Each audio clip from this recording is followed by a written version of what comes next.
हरे कृष्णा। आज पवित्र सीता जयंती। इस अवसर पर हम लोग थोड़ा भगवान रामचंद्र पत्नी सीता देवी का लीला कीर्तन करेंगे। सीता देवी जनक राजा का कन्या थी। ऐसे कथा आती है, जब मिथिला में अनावृष्टि हो रहा था, बारिश नहीं हुआ था, कई साल तक बारिश नहीं था। इसके बाद जो वहाँ का विद्वान लोग, उन लोग ने राजा जनक को एक सलाह दिए हैं। देखिए, आप एक यज्ञ कीजिए। वो यज्ञ ऐसे होना चाहिए जिसमें जिस यज्ञ स्थान को आप खुद अपना हाथ में वो यज्ञ स्थान को बनाइए, और वो यज्ञ से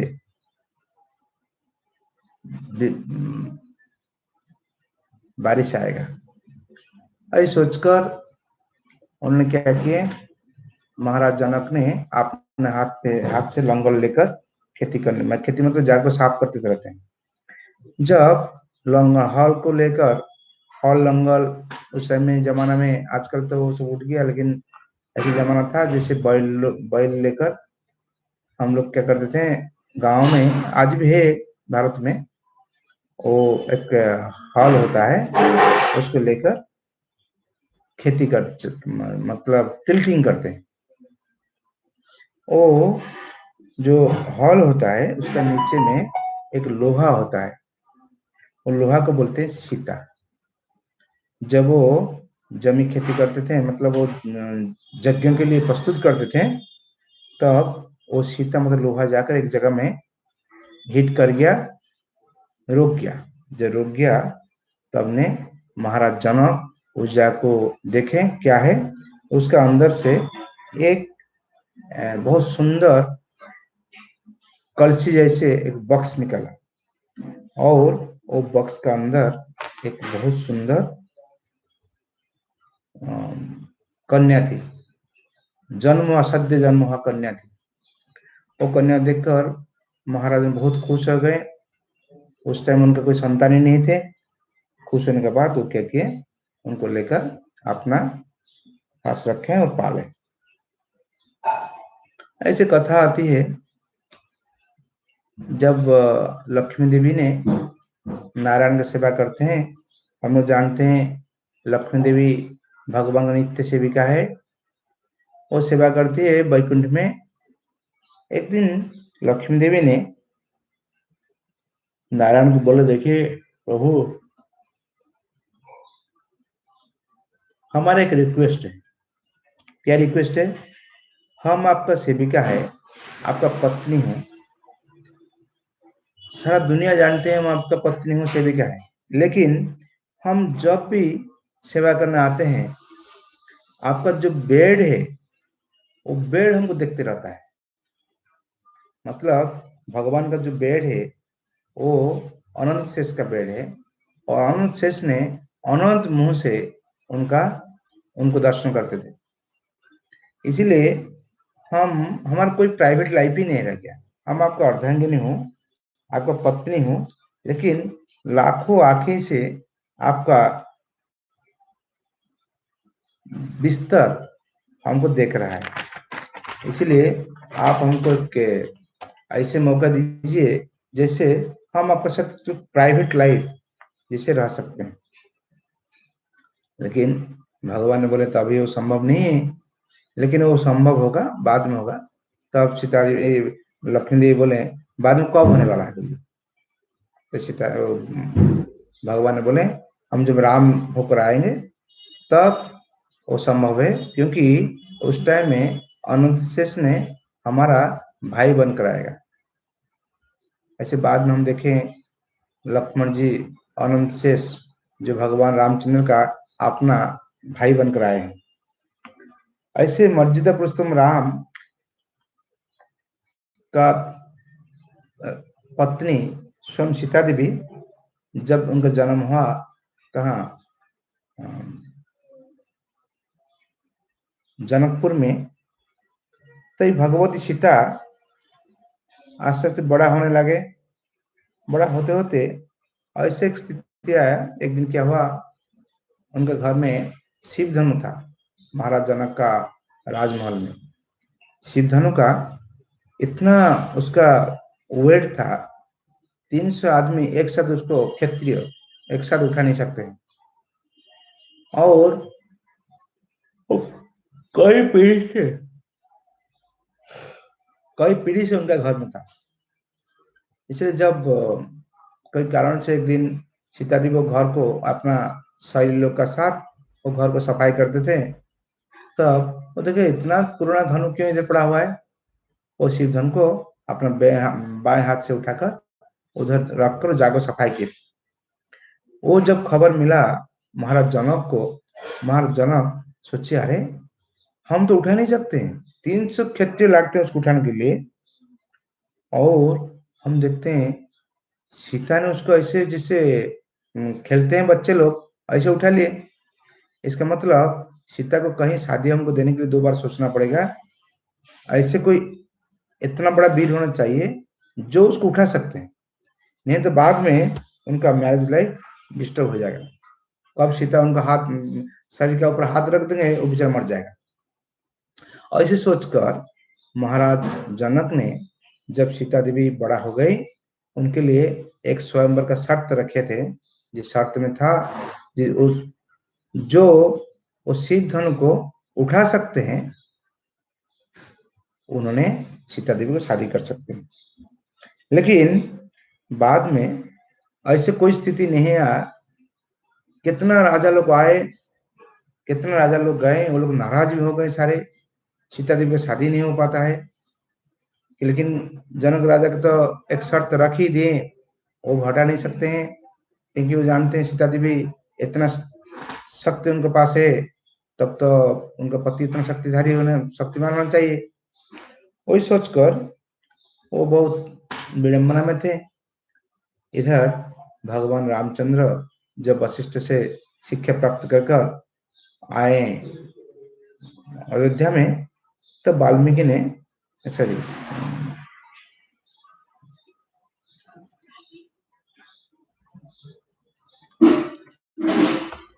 विश्वामित्र ने उनके पास गए, उनको भिक्षा लेने के लिए, मतलब अपना सिद्धाश्रम का जो यज्ञ करते यज्ञ बचाने के लिए उन्होंने राम और लक्ष्मण को भिक्षा मांगने गए। इसको दशरथ महाराज, दशरथ महाराज तो भिक्षा देने के लिए तैयार नहीं थे। पहले तो हाँ बोल दिए, हे मुनिवर आप क्या चाहते हैं, क्या सेवा हम करेंगे, क्या सेवा करेंगे। जब बाद में वो सेवा का मांग लिए, तब महाराज दशरथ ने बहुत नाराज होंगे, बोल देखिए वो बच्चा है, कुछ नहीं जानता है, हम जाएंगे आपको बचाएंगे यज्ञ के लिए, लेकिन उनको मत भेजेंगे। और एकदम नाराज हो गए। तब विश्वामित्र नाराज हो गए, क्या बात है, तुम राजा है, क्षत्रिय वंश का, सूर्य वंश का राजा है, और तुम ऐसे कैसे बोल सकता है हम नहीं, हमारा वचन नहीं रखेंगे। और दशरथ महाराज बहुत चिंता में पड़ गए। तब वाल्मीकि ने सॉरी विश्वामित्र ने वशिष्ठ को बताया, देखिए आपका शिष्य को तो समझाइए वो क्या कर रहे हैं। इसका वशिष्ठ दशरथ को पर्सनली आपने समझाया, देखिए जब विश्वामित्र ले रहे हैं इसका मतलब कोई बड़ी कारण होगा। और दूसरा बात है, वो बोलते हैं आपको पुत्र कल्याण हो जाएगा, कल्याण का और एक अर्थ है शादी होना है। इसलिए वो उनका जब शादी के बाद सुने, दशरथ थोड़ा खुश हो गए, क्योंकि वो भी चाहते थे अपना लड़का लोग शादी के लिए। और ऐसे बोलकर विश्वामित्र ने कैसे कैसे उनको समझाकर बुझाकर राम और लक्ष्मण को ले गए। उनके सिद्धाश्रम में ताल का वध हो गया, हवन हो गया। यज्ञ संपन्न होने के बाद उनका एक निमंत्रण था जनक ऋषि महाराज से स्वयंवर में जाने के लिए। तब वो सोचे ठीक है राम लक्ष्मण को ले जाते। तब राम और लक्ष्मण को ले गए स्वयंवर सभा में। जब जाते थे तो रास्ता में वही जनकपुर का विशेष बात, शिव धनु शिव धनु शिव धनु के बारे में बोलते रहे। और वो चीज सुनकर वो लोग का मन में, राम और लक्ष्मण का मन में थोड़ा बहुत आग्रह भी हो गया। वो लोग जब गए, जाकर पहुंचे, तब महाराज जनक ने उन लोग को बहुत स्वागत किए, लेकिन वो स्वागत उनको अच्छा नहीं लग रहा था उनको। वो शिव धनु का दर्शन करेंगे। तब महाराज जनक बोले, देखकर क्या दोनों बच्चे हो, ठीक है। इसके बाद शिव धनु दर्शन करने गए। जब पूरा बहुत सारे महाराज और पार्षद लोग है, क्योंकि विश्वामित्र खुद आए हैं, और जब शिव धनु दर्शन करने गए, बोले नहीं हम लोग सिर्फ दर्शन ही करेंगे। दर्शन करते करते रामचंद्र पहले गए, उसको बोले हम तो स्पर्श करते हैं, क्योंकि भगवान शिव जी का धनु है, उससे पवित्र हम हो जाएंगे। और ये सोचकर वो शिव धनु को स्पर्श करते करते उसको उठा लिए। जब उठा लिए, सारे जो राज पार्षद लोग थे वो लोग चमक गए, क्या बात है। कुछ प्रजा लोग भी थे, वो भी आश्चर्य हो गए, शिव धनु को इतना राजा लोग आकर हिला नहीं पाए, उठा लिए कैसे। इसके बाद वो क्या किया, उसको फाड़ दिए, मतलब टंकार दिए। टंकार दिए, वो टूट गया। टूट जाने के बाद तब उनका शादी हुआ। किसके साथ? सीता जी के साथ, क्योंकि ऐसे शर्त था। एक्चुअली सीता जी को पता था जे ऐसे एक व्यक्ति आएंगे जिससे उनका शादी होगा, क्योंकि बचपन में जब सीता ने बहुत बच्चे थे, तब एक दिन दो सुख पक्षी लोग, हस्बैंड वाइफ दोनों सुख पक्षी आपस में बात करते हैं। क्या बात करते हैं? भगवान राम का चरित्र बात करते हैं। बात करते करते सीता जी के शादी का बात आया, वो भी सीता का शादी कैसे होगा वो भी बोल रहे हैं। ऐसे जब सुनकर ना सीता जी बहुत खुश हो गई, इतना खुश हो गई, वो दोनों को बुलाकर उनका एक पिंजरा में रखी। जब पिंजरा के अंदर घुसाए, तब जो औरत सुख पकी थी, वो प्रेग्नेंट थी, और उसका हस्बैंड बोले सीता देवी को, देखिए आप अभी हमको छोड़ दीजिए, हम लोग को देखिए, वो औरत, वो हमारे पत्नी अभी प्रेग्नेंट है, अभी संतान संभवा है, आप हम अभी जाएंगे, हमको अच्छा एक तो बसा बनाना है, कुटिया कुटिया बनाना है, उसके लिए हमारे बच्चा होंगे, इसलिए आप छोड़ दीजिए। तब सीता देवी बोले, नहीं नहीं नहीं, हम तो सुनना पड़ेगा हमको, रामायण का, रामचंद्र का लीला सुनना पड़ेगा। वही बोलकर जब जबरदस्त किए, तब सीता देवी क्या किए, ठीक है ऐसे करो, उसके पुरुष जो पक्षी थी था उसको भेज दिए, और जो औरत पक्षी थी उनको रख दिए। बोले हम औरत है, वो औरत है, हम लोग रहेंगे एक साथ। लेकिन औरत एकदम नाराज थी, पुरुष पक्षी चला गया। चले जाने के बाद इधर क्या हुआ, जो औरत पक्षी थी वो अपना शोक में वो उसका मृत्यु हो गया। मृत्यु होने के बाद उन्होंने एक दिव्य रूप धारण कर उनको बोले, किसको? सीता देवी को, देखिए आप हमको इतना कष्ट दिए, आपका भी जब संतान संभव होंगे, आपको भी ऐसे शहर से, नगर से आपका जंगल में भेज देंगे। हम जंगल के रहने वाले हैं, हमको तुम शहर में ले आया, पिंजरे के अंदर रख दिया, आप भी ऐसे हालत होगा, आप आपका राज्य में, आपका जनपद में रह नहीं पाएंगे। ऐसे और एक क्या होगा ना, आपका उसका कारण हम ही बनेंगे। और बाद में वो पक्षी क्या हुआ था, वो जो धोबा बनकर आया था, धोबी बनकर आया था, जो बाद में रामचंद्र जी इसका बात सुनकर सीता देवी को वनवास में भेजे थे, वो कहानी वहीं आता है। मतलब वो जो बचपन से उनका श्राप था। अब उनके बाद अब सीता देवी की शादी हो गया, और लोग आ गए। आने के बाद कई दिनों बाद एक्चुअली हम देखते हैं, इसलिए हम स्किप करते हैं पूरा स्टोरी को, कि हमको कोई चीज को देखना है। सीता देवी कैसे अच्छा पुत्री थी, कैसे अच्छा वधू थी, कैसे अच्छा माता भी थी, और कैसे अच्छा पत्नी भी थी। पत्नी मतलब रामचंद्र पत्नी थी।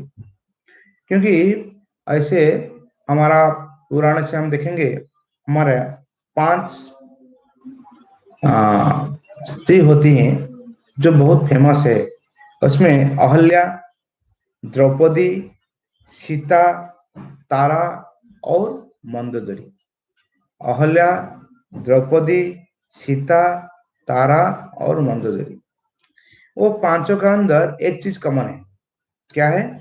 पांचों का जन्म दैव से हुआ था, मतलब कोई नेचुरल पिता माता से उनका जन्म नहीं हुआ था पांचों का। और क्या था, वो पांचों ने 5 तत्व को रिप्रेजेंट करते हैं। जैसे अहल्या जल तत्व को रिप्रेजेंट करते हैं। आप ऐसे देखेंगे अहल्या को, तो आप देखेंगे अहल्या ने पानी लेकर आने के लिए गए थे, वो श्राप हो गया। द्रौपदी ने अग्नि तत्व को रिप्रेजेंट करते हैं, क्यों अग्नि से वो निकाले थे। सीता देवी ने पृथ्वी तत्व को रिप्रेजेंट करते हैं, क्योंकि सीता देवी पृथ्वी माता से निकाले।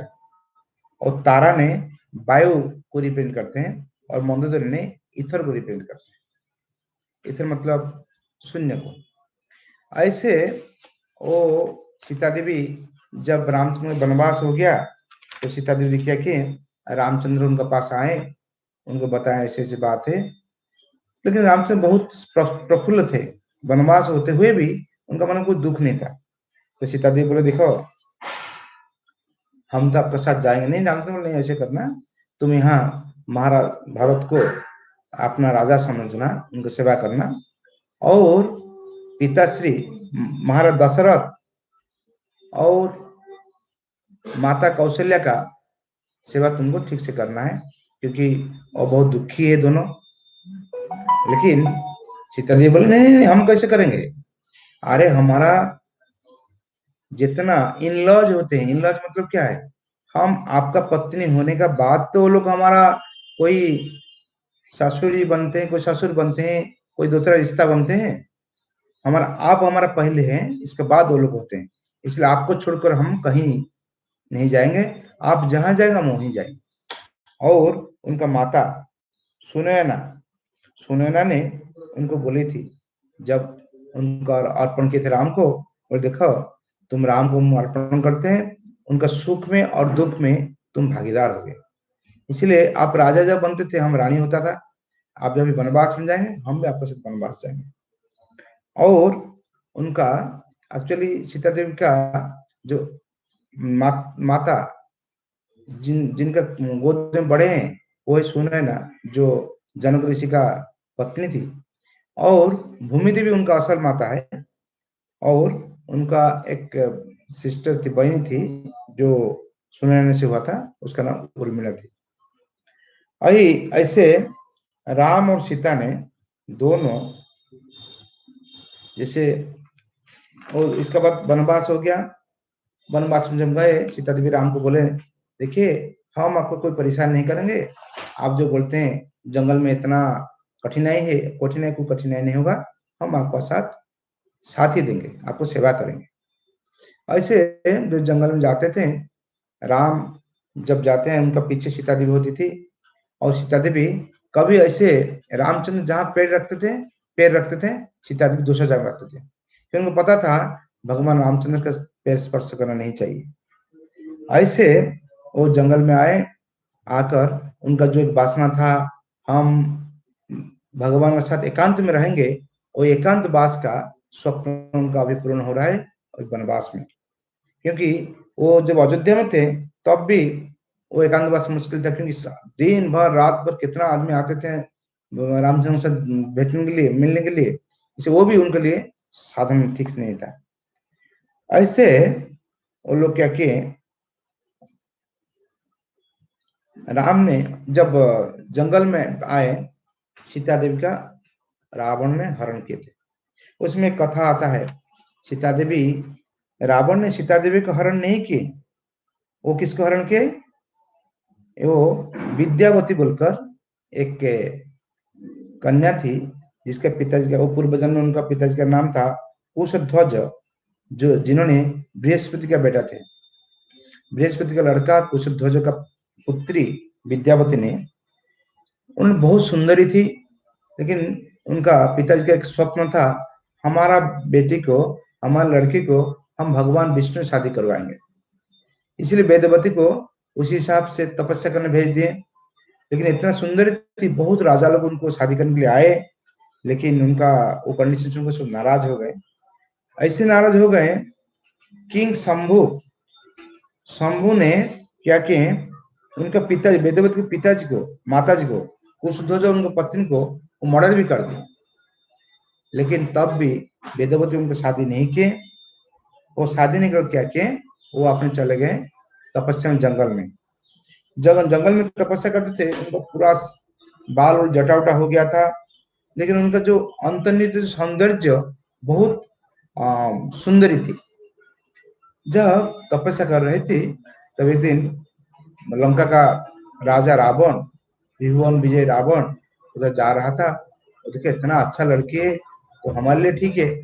वो जाकर उनको प्रस्ताव दिए, देखो हम त्रिभुवन विजय राजा रावण, हम तुमको शादी करना चाहते। तब वेदवती ने गुस्सा कर उनको रिजेक्ट कर दिया, वो ठुकरा दिया। ठुकरा कर वो क्या बोले, देखो हम तो शादी नहीं कर पाएंगे तुमको। और तो वो बोले ना, तब रावण ने इतना गुस्सा कर उनको लेने के लिए कोशिश किया। जब कोशिश किया तो वो क्या किए, रावण क्या उनका बाल को लेकर पकड़ा और वो क्या किए, वेदवती ने अपना तपोबल में वो बाल को काट दिए। मतलब वो रावण उनको दे नहीं पाया, उनको बाल ही पकड़ा हुआ है, वो शरीर पिछड़ गया। पिछड़ने के बाद वो रावण पूरा गुस्सा हो गया, लेकिन वेदवती भी गुस्सा हो गए। लेकिन वेदवती उनको कोई श्राप नहीं दी, श्राप नहीं दिए। क्यों श्राप नहीं दिए, क्योंकि अपना तपोबल खत्म हो जाएगा, इसलिए श्राप नहीं देकर उन्होंने अगले जन्म की प्रतीक्षा किए उनका प्रतिशोध लेने के लिए। और अगले जन्म में वो क्या किए, वो जब लंका में रावण, लंकेश्वर रावण जब सीता को हरण करने आया था पंचवटी में, तब वो क्या किए, जो ओरिजिनल सीता को नहीं लेकर वो वेदवती को लेकर गए। लक्ष्मण तो ऐसे लक्ष्मण रेखा बनाकर छोड़ दिए थे, जैसे सीता देवी बोले थे आप वो रेखा क्रॉस मत करना। तब जो उस रेखा में आ गए तब देखें वो सीता बदल गई। वो वेदवती सीता बनकर रावण के साथ चले गए और जाकर लंका में इतना दिन कष्ट में रहे। और जब वापस आए तब भगवान ने उनको अग्नि परीक्षा किए। जब अग्नि परीक्षा किए तब वेदवती ने अग्नि में प्रवेश कर गए और वहीं से हमारा ओरिजिनल जो सीता है, रावण जिसको चोरी नहीं कर पाया था, वो सीता निकल गई। इसको चैतन्य चैतन्य महाप्रभु में उसका ऐसे प्रमाण देते हैं। और बाद में बताते हैं वो जो सीता थी वेदवती, कहीं बोलते हैं द्रौपदी होकर आई है, कहीं बोलते हैं पद्मावती होकर आई आकर और तिरुपति बालाजी वहीं पे शादी करके रहे। ऐसे कई पुराण में कई कई चीज आता है। जब सीता देवी ने लंका से आने के बाद उनको वो जब राम सब इतना स्वागत करते सीता देवी को, राम जिसके लिए इतना बड़ा युद्ध हुआ, उधर 100 करोड़ राक्षस मर गए, खूब रावण मर गए, इतना कुछ होने के बाद भी अभी सीता देवी को राम स्वागत नहीं किए ठीक से। सीता देवी समझ गई और वो लक्ष्मण को बोले तुम सूखा लकड़ी ले आओ और आग जलाए। आग के अंदर सीता देवी अपने को परीक्षा दिए जो हम हमारे मन हृदय चित्त में हम भगवान रामचंद्र छोड़कर किसी को हम सोचा हुआ होगा तो हम जल जाए, भस्म हो जाएंगे। लेकिन वो परीक्षा देने के बाद रामचंद्र बहुत खुश हो गए और उनको लेकर चले गए अयोध्या। लेकिन अयोध्या में जब एक दिन रात में छद्मवेश में भगवान रामचंद्र प्रजा लोग को देखना चाहते कैसे है नहीं है, तो अब एक धोबा और धोबी के अंदर झगड़ा हो रहा है। तो धोबी बोल रहा है, अरे सीता ने 1 साल रह गए रावण के पास, तब भी राम उनको ले आए, वो तुम्हारा राजा है इसलिए तुम कुछ नहीं बोल पाता है, और हम एक दिन के लिए चला गया पिताजी का घर है, हम अपवित्र हो गया, तुम नहीं रखोगे। वो जब चीज सुने हैं तब रामचंद्र मन बहुत करुण हो गया। उन्होंने क्या किया, तुरंत आकर सोचे क्या किया जाए, क्योंकि वो मर्यादा पुरुषोत्तम थे, इसलिए उन्होंने क्या किया, लक्ष्मण को आदेश दिए तुम जाओ उनको लेकर जंगल में छोड़कर आ जाओ। लक्ष्मण अपना इच्छा नहीं होते हुए भी उनको जंगल में ले गए और लेकर वाल्मीकि ऋषि का आश्रम का आसपास छोड़ दिए। और बाद में उस टाइम में सीता देवी गर्भवती थी, क्योंकि वो शुक पक्षी का उनका श्राप था। और उसके बाद क्या हुआ, जब लव और कुश दोनों पहले बचपन से करते थे, बहुत सुंदर गाते थे और कभी कभी अयोध्या में आकर गाना गाते हैं।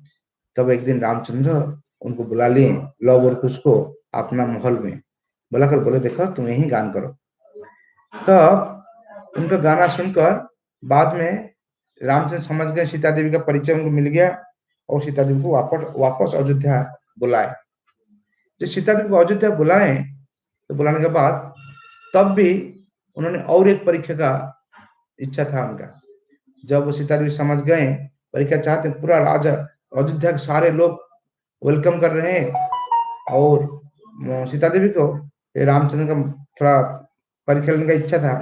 इसे सीता देवी ने क्या किया, आपने इस धरित्री माता को प्रार्थना की, उनका जो ओरिजिनल माता है भूमि माता, उनका प्रार्थना की और अग्निदेव को साक्षी रखकर चार परिक्रमा किया अग्निदेव को और धरित्री माता का अंदर घुस गए।